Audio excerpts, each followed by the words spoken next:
غلام نور الدین محمد سلیم، الزام ہے کہ تم نے محل کی ایک ادنا کنیز کی خاطر ولی عہدی کے اعزاز کو بدنام کیا، شاہی احکام کی توہین کی، محکمہ فوج کے معتمد اور وفادار راجپوت درجن سنگھ کو غداری پر اکسایا اور انارکلی کو فرار کرایا۔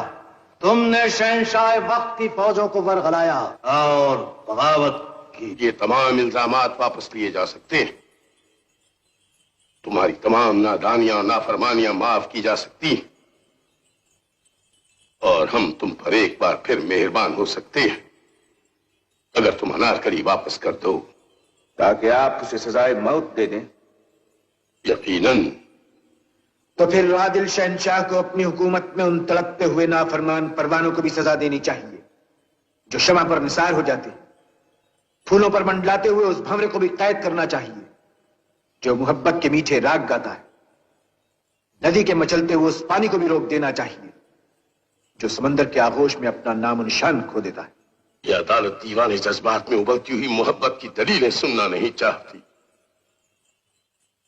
انارکلی چاہتی ہے، اور انارکلی کو میں دینا نہیں چاہتا۔ تو پھر نسل تیمور کے جاہ و جلال کی قسم، تم اس عظیم الشان تخت و تاج سے ہمیشہ کے لیے محروم کر دیے جاؤ گے۔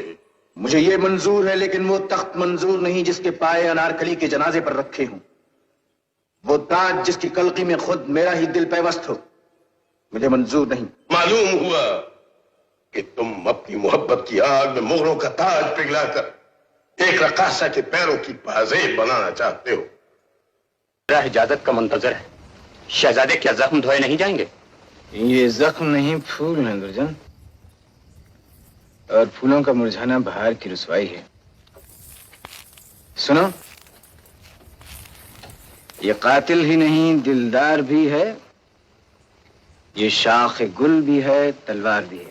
جو مزاج 14 برس تک خون کی برشا میں نہاتا رہا وہ آج بھی کویتا میں رچا ہوا ہے۔ کتنی حیرت کی بات ہے۔ اس میں کوئی حیرت کی بات نہیں۔ اگر عمر خیام کی ربائی سنہرے ورق کی بجائے پتھریلی زمین پر لکھ دی جائے تو کیا اس کے معنی بدل جائیں گے؟ نہیں۔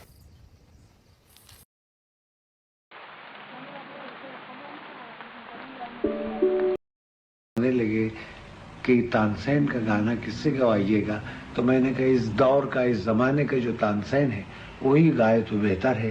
کون ہے وہ؟ آصف صاحب سگریٹ یوں پیتے تھے اور اس کا ایش گل یوں جھاڑتے تھے، یہ اسٹائل تھا ان کا۔ کون ہے وہ؟ میں نے کہا بڑے غلام علی خان صاحب، لیکن وہ فلموں میں گاتے نہیں ہیں۔ تو کہنے آپ وقت لیجئے، ان سے اپوائنٹمنٹ لیجئے، میں چلتا ہوں۔ میں نے وقت لیا، آصف صاحب میرے ساتھ گئے، بڑے غلام علی خان صاحب کو میں نے آداب کیا۔ وہ کہنے کیسے بیٹا، کیسے تشریف لائے، کیا ہے؟ میں نے کہا حضور ایک فلم بن رہی ہے مغل اعظم، اور یہ ایسی فلم ہے کہ دوبارہ نہیں بنے گی، اور آپ کے شان کے شایع ہیں، آپ اس میں ہمارے ساتھ اگر کوآپریٹ کریں، ہمارا ساتھ دیں۔ ایک گانا ہے تانسین کا، ہم آواز آپ کی استعمال کرنا چاہتے ہیں، آپ سے گوانا چاہتے ہیں، تو آپ اگر یہ مہربانی فرمائیں۔ کہنے صاحب میں فلموں میں تو گاتا نہیں ہوں، کوئی جلسہ ہو، سنگیت سمیلن ہو، اس کے لیے لے چلیے، میں گاؤں گا۔ تو آصف صاحب نے فوراً سگریٹ کا کش لیتے ہوئے چٹکی بجائی، خان صاحب گانا آپ ہی گائیں گے۔ تو بڑے غلام علی خان صاحب نے بڑے ایک جھنجھلا کے مجھے دیکھا، پھر ان کو دیکھا، پھر مجھ سے کہتے یہ کون صاحب ہیں، یہ کس کو لے آئے آپ ساتھ میں؟ میں نے کہا صاحب یہ پروڈیوسر اور ڈائریکٹر ہیں اس کے۔ اب صاحب کوئی بھی ہو، لیکن میں جب کہہ رہا ہوں کہ میں نہیں گاؤں گا تو زبردستی یہ کہہ رہے ہیں آپ ہی گائیں گے۔ پھر آصف صاحب نے گانا آپ ہی گائیں گے، قیمت آپ کی، اس میں دوسرا لفظ نہیں کہوں گا، مگر گانا آپ ہی گائیں گے۔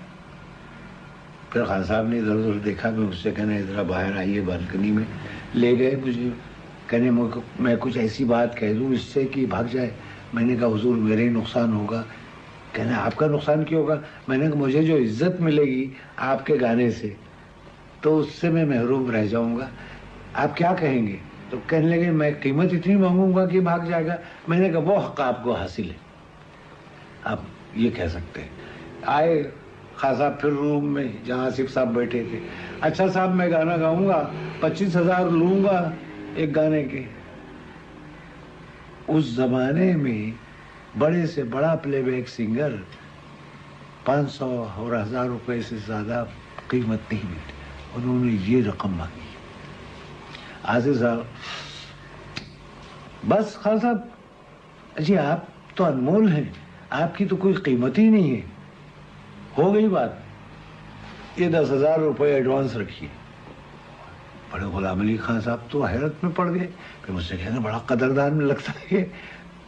غرض یہ اس طرح سے غلام علی خان صاحب آئے, ان کو یہاں ریہرسل کرائی.